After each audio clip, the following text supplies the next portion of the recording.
Hello. You're listening to Mariculture Minute, a podcast about ocean farming in Alaska.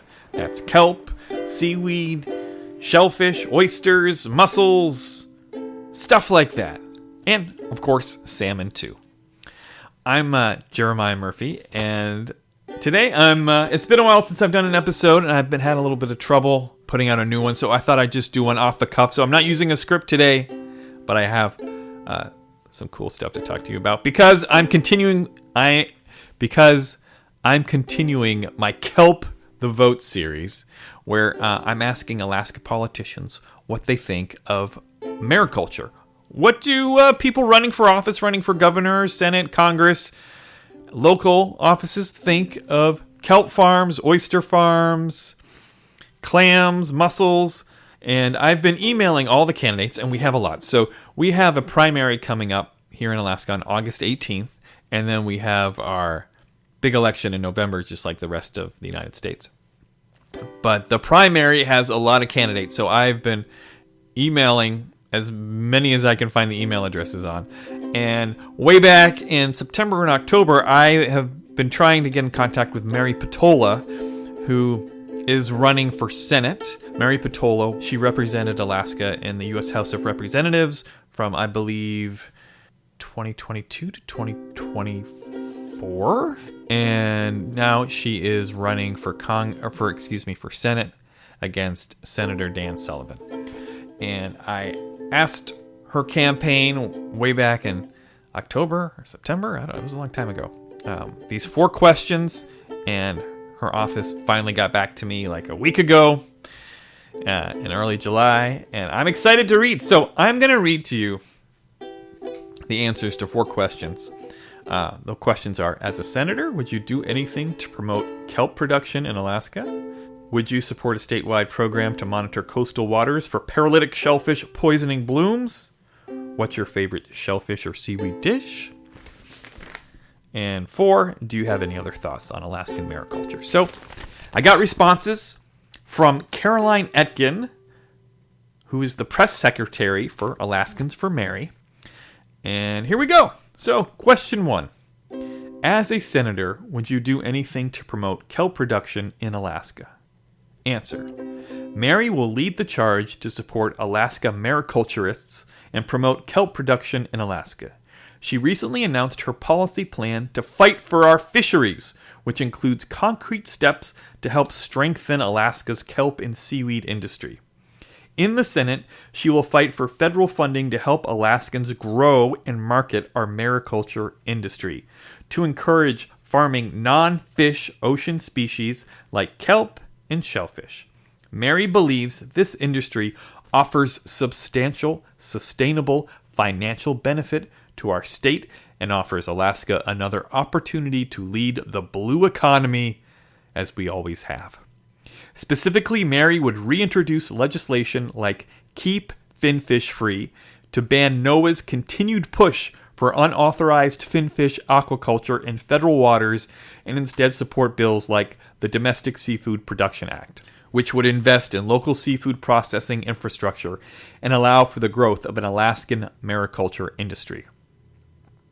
We have the kelp and the space to grow more, but we need to have processing capacity, product development, and market development. So that's the end of the answer. I see a pretty solid grasp of where the kelp farm industry lies, with a need. We see here the mention of a need for processing capacity, product development, and market development. So kelp farmers are challenged right now finding people who will buy kelp products. Some products that are doing well, from what I heard, are like biostimulants. So it's taking the kelp and kind of turning it into a smoothie, and then it's used for farmers to spray on plants. It's kind of like a fertilizer, but they call it a biostimulant. Biostimulant. That's been popular. Processing capacity is also mentioned. Another challenge for kelp farmers is kelp grows really well in Alaska. So once it comes out of the water, there's like a ticking clock. It can go bad very quick, so it needs to be processed. That might mean dried or chopped up and put in a smoothie or something. So it needs to be processed quickly if it's going to be shipped somewhere far away. And kelp farmers need more processing options here in the state. And market development. We're still looking for Americans to eat kelp. I recommend it. I think it's delicious. You know what? Personally, I put it in brownies, and it's really good. I even eat it when it comes. I just go and pick it out of the ocean. It's delicious. I mean, it's not a steak, but I enjoy it. I don't even enjoy steak. I don't know why I went there. But, it's not a candy bar. But you'll enjoy it. I don't really eat candy bars either. What is it do I eat? It's not pizza. But I still enjoy it. You can put it on pizza. I might do that. Tonight. So anyway, question 2. Would you support a statewide program to monitor coastal waters for paralytic shellfish poisoning blooms? So, I've covered this in previous episodes, but a quick recap. Paralytic shellfish poisoning is when, shellfish, we're talking like oysters, clams, mussels, bivalves, things that are filter feeders, they can get this toxin that's in the water. The toxin occurs naturally, but it can build up in an oyster or a clam to such an extent that if a person eats it, the toxin shuts down the nervous system, and it shuts down the ability to breathe in a person. A person can die in like 9 hours. So it's deadly stuff. There haven't been too many recent deaths, but this toxin there's lots of places that test for it, and it's very important if you go and gather some clams at the beach that you get it tested for paralytic shellfish poisoning. So here we go. Question 2. Would you support a statewide program to monitor coastal waters for paralytic shellfish poisoning blooms? Answer. Yes. Mary knows paralytic shellfish poisoning blooms and harmful algae pose serious risks to the health of our communities and our seafood industry. That's why she's consistently fought to protect our fisheries. She introduced legislation that would have restricted offshore finfish farming, reducing the risk of harmful algal blooms, diseases, and parasites. Mary also fought for over $300,000 of federal funding for monitoring harmful algal blooms in Alaska.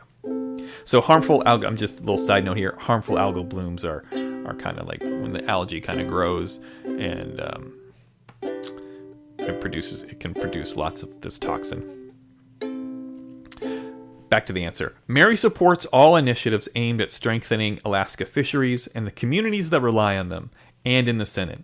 She'll continue fighting for Alaska fisheries, fishermen, and mariculturists. I prefer the term ocean farmer instead of mariculturist because I have a slight sibilance. It's hard for me to say mariculturists, but it's an awesome term because it has the word mariculture in it, and we here at Mariculture Minute love hearing the word mariculture. So to put this answer in a little context, I know I broke it up in the middle. It seems like Mary Peltola would support helping Alaska monitor for paralytic shellfish poisoning. Looks like Mary Peltola in the past has pushed for legislation that would have done so. So in this answer, we're also getting this subtext of opposing finfish farming. The answer is saying that offshore finfish farming, so that's like farming fish from when they're born to when they're ready to be eaten in like these big ocean cages in the ocean. And that's currently illegal in Alaska. We have hatcheries that hatch the fish from eggs and then get them to a big enough size, but then release them back into the ocean. But there is this thing called finfish farming, which again is illegal, where you can raise fish in like a big pen in the ocean. You don't have to go out fishing for them, and there's lots of opposition for all sorts of reasons for this, but one of the big ones is that it could interfere with commercial fishermen. And then a lot of the southeast communities and a lot of our money comes from commercial fishing. And this answer saying that these finfish farms, these ocean pens that are farming fish could create lots of like fish poop that could be used as food for algae, and the algae would bloom and then produce more of this paralytic shellfish toxin, which is accurate. I found scientific article that talks about it. I'll put it in the show notes. But this term where the fish poop more and the water becomes kind of overwhelmed with nutrients for algae, it's called eutrophication. Vocab word for today, eutrophication. So, moving on to question number 3. What's your favorite shellfish or seaweed dish? Answer: dried seaweed in deer meat stew and anything with Alaskan spot prawns. Ooh, I like the Alaska spot prawns because I just did this course at University of Alaska Southeast, and we had to present these farms, and one classmate did this awesome proposal for a spot prawn farm. But most spot prawns are caught. They are shellfish, and they're caught. They're wild caught. People put like these cages. I think they call them pots in the water and catch the spot prawns. But I like dried Alaska seaweed in deer meat stew. I'm going to ask the campaign for a recipe because I asked the same question to Senator Sullivan, who Mary Peltola is running against, and their campaign gave me a recipe. So I think it would only be fair to compare recipes between the candidates. Question 4. Do you have any other thoughts on Alaskan mariculture? Answer: Mary has been a tireless advocate for strengthening the mariculture industry in Alaska and supporting Alaska fishermen, mariculturists, and coastal communities. She fought for legislation that would direct NOAA and the USDA to evaluate the benefits of coastal seaweed farming and reduce cost barriers for communities across Alaska to incentivize them to participate in coastal seaweed farming. Mary is focused on restoring abundance and ensuring that Alaska families, communities, and economies are set up well to continue leading the world's seafood industry. She will always fight to ensure that Alaskans are benefiting from our state's rich natural resources.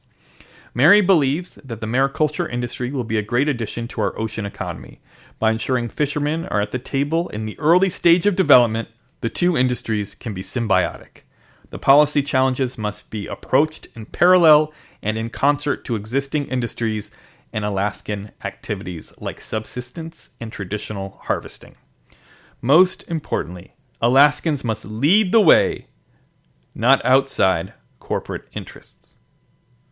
So to kind of summarize what I get from Mary Peltola's responses, the responses from her campaign, is that lots of positive energy towards mariculture. So it's relatively new.